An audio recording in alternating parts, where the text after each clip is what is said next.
What's up, family? We have another Patreon request. We got some Jeremy Ferrari. This man is drôle. Anyway, anesthésie générale extra inédit homéopathie. Oh boy. Oh boy. Oh boy. Ok. Le premier traitement qu'on m'a donné quand j'avais 9 ans, c'était de l'homéopathie.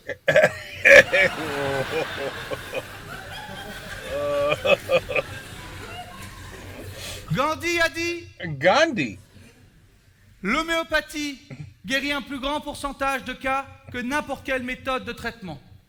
C'est la méthode la plus récente et la plus spécialisée pour traiter les patients de façon économique et non violente. Quel PD celui-là. Mais Il faut pas dire ça, il faut pas dire PD. arrêtez.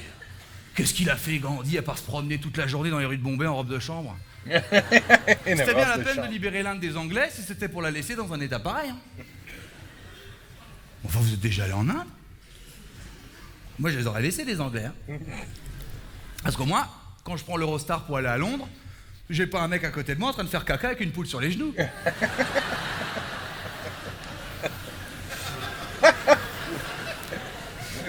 Bon, alors moi, vous savez, au départ, j'avais absolument rien contre l'homéopathie, mais il se trouve que j'en avais pris quand j'étais petit, que j'écrivais un spectacle sur la santé et que ça générait beaucoup de débats en France, donc je me suis dit, bon, je vais quand même regarder un petit peu, si je trouve rien, j'arrête, et puis on verra si j'en parle ou pas dans le spectacle. Donc j'ai commencé par un truc tout bête, j'ai tapé homéopathie à vie dans Google.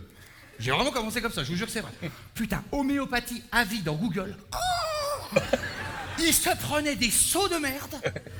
Putain, il se faisait matraquer la gueule, on aurait cru des PD en claquettes devant une caserne en Yougoslavie. Je n'ai jamais vu ça. Je te jure, je n'ai jamais vu ça. Alors moi, j'ai un médecin généraliste avec qui je suis très ami, tu vois. Donc tout ce spectacle, dès que j'avais une info, c'est le premier que j'appelais, tu vois, pour avoir un peu son avis. Après, j'appelais d'autres gens, mais c'est toujours le premier. Donc lui, sur l'homéopathie, je l'appelle. Putain, il m'a tout confirmé sur l'homéopathie. Je l'appelle, je lui dis, mais tu savais que l'homéopathie, c'était seulement 2 jours de formation? Il me dit, oui, effectivement, c'est une spécialisation qui ne dure que 2 jours. Je lui dis, non, mais c'est pas une spécialisation. 2 jours, c'est un brevet de planche à voile. Il me dit, ah non, détrompe-toi, on en apprend beaucoup pendant ces 2 jours de formation. Et je dis, pourquoi tu dis on comme si tu l'avais faite? Il me dit, je l'ai faite, je suis moi-même médecin homéopathe depuis 5 ans. Putain, j'ouvre mes placards à pharmacie, j'avais de l'homéopathie partout. L'autre, ça faisait 5 ans qu'il me gavait de granules, j'avais rien vu, moi. Je le rappelle, je lui dis, mais attends, mais moi j'étais pas au courant que t'as des médecins homéopathes. Il me dit, oh, bon, c'est plutôt un plus pour mes patients, cette spécialisation. J'arrête avec ta spécialisation. 2 jours, c'est pas une spécialisation. 2 jours, c'est un hobby. Mais t'as le droit d'avoir un hobby. Dans ce cas, tu me dis, voilà, Jérémy, j'ai un hobby, ça s'appelle l'homéopathie. Est-ce que tu veux y participer? Je te réponds non et on passe à autre chose. Je vais faire comme toi, moi. Toi, t'es médecin homéopathe. Moi, je vais faire humoriste pole dance. Je vais annoncer mon nouveau spectacle aux gens, puis je leur ferai 2 heures de pole dance. Puis à la fin, je leur dirai, j'espère que ça vous a plu, parce que j'ai fait une spécialisation de pole dance de 2 jours dans un bar à pute à Pigalle. He's not wrong. He's not wrong. Alors du coup, je me suis renseigné sur les tests cliniques liés à l'homéopathie, parce que ça faisait 5 ans que j'en prenais, donc du coup, je voulais quand même savoir si ça marchait. Aucun test clinique, comme ça c'est réglé, ça a été rapide ça comme rush. Pas de test clinique, pas de test toxicologique, pas de test pharmacologique, rien du tout. Rien. Je le rappelle, je lui dis, mais il n'y a aucun test qui prouve l'efficacité de l'homéopathie. Il me dit, pas besoin, on sait que ça marche. J'ai comment ça, on sait que ça marche? Il me dit, au jugé. Mais je dis, mais va jouer aux fléchettes si tu veux faire un truc au jugé. Il me dit, non, tu comprends pas, c'est le rapport homéopathe-patient. On passe énormément de temps avec le patient, et comme ça, on sait qu'il faut un peu de ça, un peu de ci, rajouter de ça, enlever de ça. Je dis, mais c'est moi que tu parles avec des trucs là? Je suis pas un poulet au curry. Alors, je vous annonce, hein, la communauté scientifique, l'argument au jugé, ça n'a pas pris. Hein. Les homéopathes, ils ont dit au jugé, les scientifiques, ils ont dit pardon. Si je dois vous résumer la pensée mondiale scientifique en ce qui concerne l'homéopathie, ce serait, ouvrez les guillemets,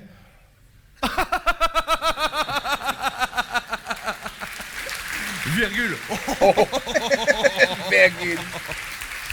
Eh oui. Fermez les guillemets. Alors là, évidemment, vous allez me dire, mais c'est normal, Jérémy, c'est parce que l'homéopathie, c'est en dehors des cadres, c'est pas conventionnel, c'est pour ça que c'est critiqué par la science, mais ça marche. Alors je me suis du coup renseigné du côté des spécialistes de la médecine non conventionnelle, et je ne vous en citerai qu'un seul, Edzard Ernst, premier professeur de médecine alternative au monde et ancien homéopathe lui-même, qui dit, je cite, « L'homéopathie est très certainement la forme de charlatanisme la plus aboutie au monde. »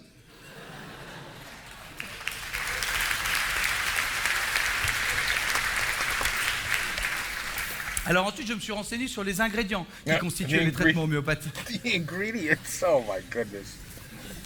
Je ne vais pas tous vous les lire, hein, j'ai trop la liste est longue. Hein, je ferai comme d'habitude, je vous laisse là, à la fin du spectacle, vous pourrez consulter ou sur mon site internet. Moi, je vous en ai pris que quelques-uns comme ça pour vous donner un peu le ton. J'ai pris des trucs assez communs, hein, je ne suis pas allé chercher des trucs trop lointains, hein, des trucs utilisés assez fréquemment. Alors, Mephitis putorius. I like that. Alors, Mephitis putorius, c'est de la glande anale de putois.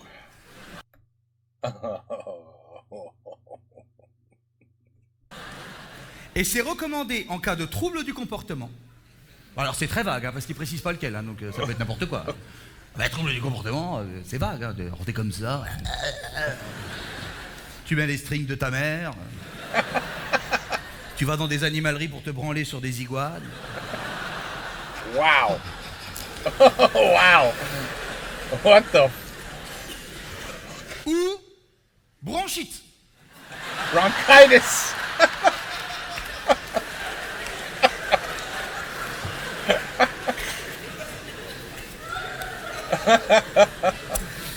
Alors, dans tout ce qui est symptômes de la toux, il préconise également le pertussinum. Le pertussinum, c'est du crachat de coquelucheux. Ah, mais moi, j'ai regretté de l'avoir traduit, celui-là. Et enfin, mon préféré, le médorinum. Le médorinum est une sécrétion urétrale purulente. Vous avez compris, hein? Une sécrétion urétrale. All right, ok, on comprend. Sécrétion urétrale purulente, blénorragique. Alors, à chaque fois que je dis blénorragique, tout le monde refait « Oh !» alors que personne ne sait ce que ça veut dire. « Oh non, jusque-là, ça allait, mais si c'est les blénorragiques en plus, là, c'est vraiment dégueulasse. Ah non, ils vont trop loin. Blénorragique, non, ça va trop loin. » Donc, une sécrétion urétrale purulente blénorragique prélevée sur des malades n'ayant pas encore été traités par des médicaments anti-infectieux. Non. Vous avez compris? Dégueulasse. Bah, c'est du pute bite, quoi. Oh. Putain beats.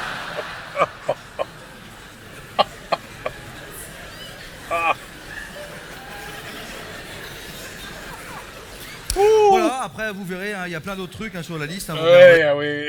Et, de la nitroglycérine, c'est vrai, hein, du lait de chienne, du poil à gratter, des cafards, du sel de cuisine, enfin bon, ce qu'ils trouvent par terre, quoi. Alors après avoir lu cette liste, j'ai rappelé mon médecin homéopathe. Allô? Allô? Je lui dis, tu m'as prescrit du crachat de coquelucheux. Il me dit, non mais attends, faut que je t'explique. Mais je dis, mais qu'est-ce que tu vas m'expliquer? Qui a pour job d'aller faire cracher un coquelucheux dans un tube pour me le ramener chez moi? Il me dit, mais non, mais attends, c'est dilué. Je dis, mais heureusement que c'est dilué. Tu vas pas le faire cracher directement dans ma bouche. Et je dis, c'est quoi les sécrétions urétrales blénorragiques? Il me dit, ah ça, faut que je t'explique la théorie. Mais je dis, mais je m'en branle de ta théorie du Moyen-Âge. Je viens pour une sinusite, comment je me retrouve à avaler du jus de bite de cadavre? C'est pas des cadavres, c'est juste des patients non traités. Donc je dis, vous avez un stock de mecs vivants qui vous attendent avec des bites pourries pour vous aider à fabriquer des traitements? Mais c'est quoi votre truc? Et je dis, c'est quoi les sécrétions de glandes anales de putois? Il me dit, ah ça c'est pour l'asthme. Mais je dis, mais c'est pas ce que je te demande. Qu'est-ce que vous allez foutre dans le cul des putois pour fabriquer des granules homéopathiques? Il me dit, non mais attends, je vais t'expliquer. Mais je dis, mais tu n'as rien à m'expliquer. Tu n'as pas une explication cohérente pour m'expliquer que tu as besoin de cul de putois pour soigner une sinusite. Il me dit de l'asthme. Je dis oui, mais de l'asthme si tu préfères. Tu devrais me dire, Jérémy, j'ai traversé une période difficile. Je suis tombé dans une secte. La secte des gros dégueulasses. Notre délire, c'est de mettre nos doigts dans des machins morts et sales. Sors-moi de là.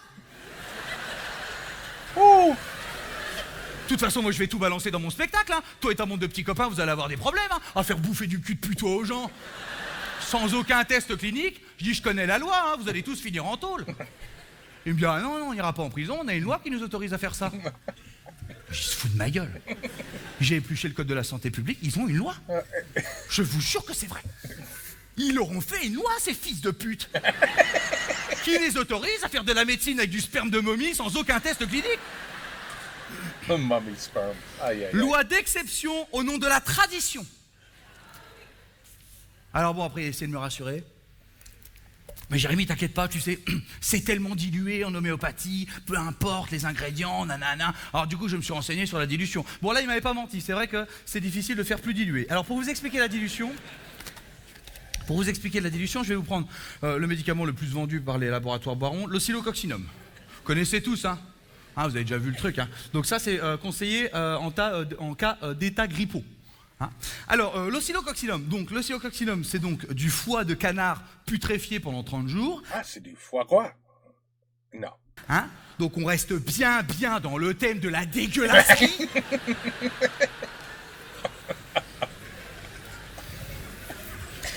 Et l'oscillococcinum, c'est une dilution à 200 K. En homéopathie, vous avez deux types de dilution, le K ou le CH, mais bon, ça revient au même. Hein. Alors pour obtenir 200 K, je vous explique comment on fait. On prend une goutte de foie de canard. On la met donc dans 1,5 litre d'eau pure, d'accord? Là, on rebouche le récipient, on va imaginer une bouteille, nous, pour que ce soit plus simple. Ensuite, on va procéder à une manipulation homéopathique un peu délicate qui s'appelle la dynamisation. Alors, je vous fais la dynamisation.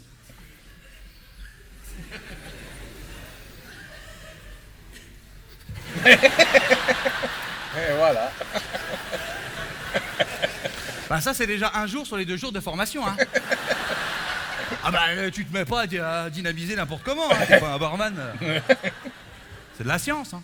Je fais ça dignement. Une fois que t'as bien dynamisé, tu vides complètement le contenu de la bouteille. Complètement, hein. Complètement. Tu gardes la même bouteille et là, tu re-remplis d'1,5 litre d'eau pure. Hein, donc, d'eau pure, sans rien dedans. Donc, d'eau sans merde de poule, mégot de clope, enfin, selon ta pathologie. Tu refermes. Dynamisation. Tu vides complètement. Et là, t'en es à 2 cas.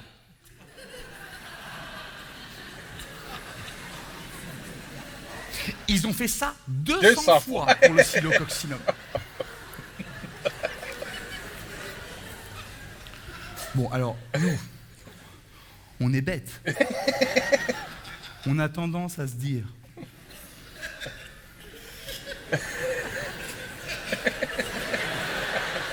Et du coup, il n'y a plus rien dedans. Je sais pas, mais... Dès la première fois, d'ailleurs. Hein. Ça ne servait à rien de faire ça 200 fois, à notre avis. Hein. Mais en fait, si. Parce que les homéopathes se basent sur la théorie de la mémoire de l'eau.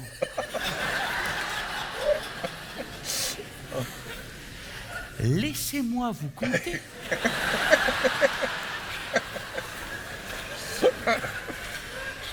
la théorie de la mémoire de l'eau.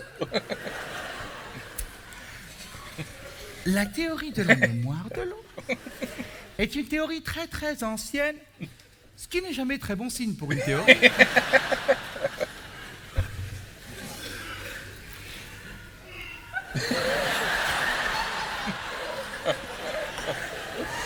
Oscillococcinum pour ta gorge.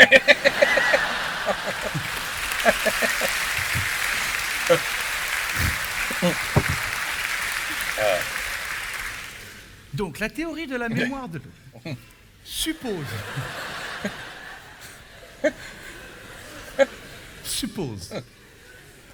qu'en fait, nous tous aurions vachement sous-estimé l'eau, qui serait en fait en mesure de garder en mémoire, donc dans sa mémoire d'eau,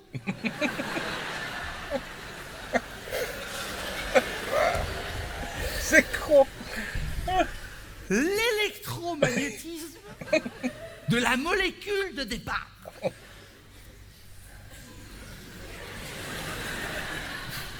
Eh ben oui. Alors les scientifiques, en ce qui concerne la théorie de la mémoire de l'eau, ils ont dit pardon.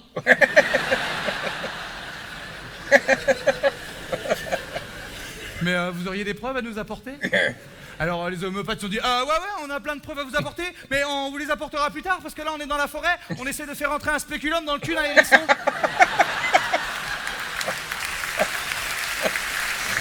Oh man. This sketch is crazy. Complètement Alors fou. nous on a regardé 200 cas, c'est l'équivalent d'un atome. Un atome, il n'y a pas plus petit, hein. Un atome de foie de canard dans 5 fois l'univers visible.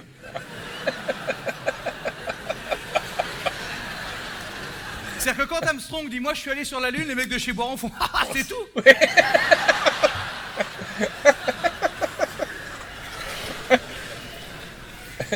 Un atome dans 5 fois l'univers visible. Boiron, il t'a mis tout ça dans une boîte, t'es même pas sûr que l'atome soit dedans, il te le vend 30 balles et il te précise de bien respecter la posologie. Ouais. Putain. Je me revois le matin, mais quel connard avec mes tubes de granules. C'est combien? 17 de 300 cas? Ok. 1, 4, 5, 6, 7. Allez, putain. Je suis pas allé bloquer. Allez. Oh, putain. Allez. Putain, je vais être en retard. Oh, putain, non, non, putain, le chien les bouffe. Putain, moi je prends mon chien, je l'amène chez le vétérinaire en urgence. Je dis, il a avalé des médicaments. L'autre, il lui file un vomitif de cheval. Si j'avais su que c'était des boules de sucre. Pauvre chien, il a dégueulé pour rien pendant 4 jours. 4 jours. La nuit, je l'entendais dans les escaliers. Matin, je mangeais mes céréales, il me regardait comme...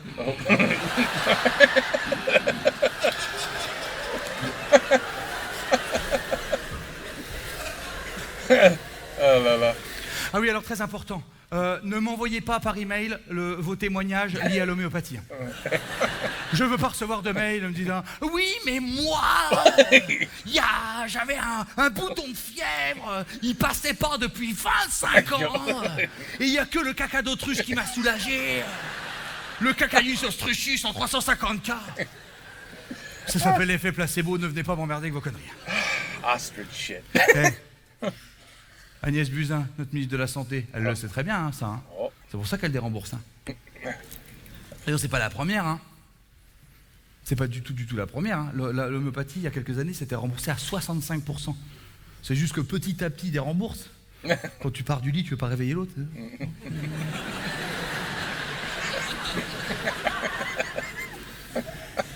Avec ce qu'a remboursé la Sécurité sociale pour l'homéopathie cette année, on aurait pu embaucher 2000 infirmières. Ça aurait été pas mal, hein. Eh oui. Could've, would've, should've. Alors d'ailleurs, je voudrais rappeler à ce gouvernement qu'il leur a fait une loi d'exception, qu'il y a une autre loi dans le même code de la santé publique qui dit « Les médecins ne peuvent proposer aux malades un remède ou un procédé illusoire. Toute pratique de charlatanisme est interdite. » You know we have that expression too, you know. That doctor's a quack. Eh oui. This guy has a way with words. He's very good, this guy. We've seen him plenty of times with Arctus. Et le petit, rest in peace. Tu vois? Les noms, c'est un désastre avec moi. Un désastre. Eh oui, j'ai oublié. Voilà. I'm seeing him. I'm visualizing. I'll never forget that visualization. Mais voilà, j'ai déjà oublié son nom. Anyway, il est excellent celui-là. Il est drôle. He's very good at acting. And That's what you call a stand-up, people. With this man could clearly talk about anything. He could talk about anything. That's for sure. Because that's not that's not an easy subject to talk about. Wow. Yeah, it is. Yeah. I don't know, the medical system. I'm not gonna lie, you guys have a way better medical system than us. That is for sure. That is for sure. And we still haven't learned. We haven't learned from it. We still don't. We still don't know what we're doing here. People going losing their houses over here when they get sick because they can't afford it. So I don't know. Bon, anyway, Jérémy Ferrari, excellent comme toujours. Take care. Et je sais pas si je vais avoir des problèmes ou pas. Parce que avec lui, generally, but it's not him, it's the show. So, you know the one where they do him and R2s and all that. You know, there's always a problem. But on va voir, je sais pas. Take care, peace out, à la prochaine.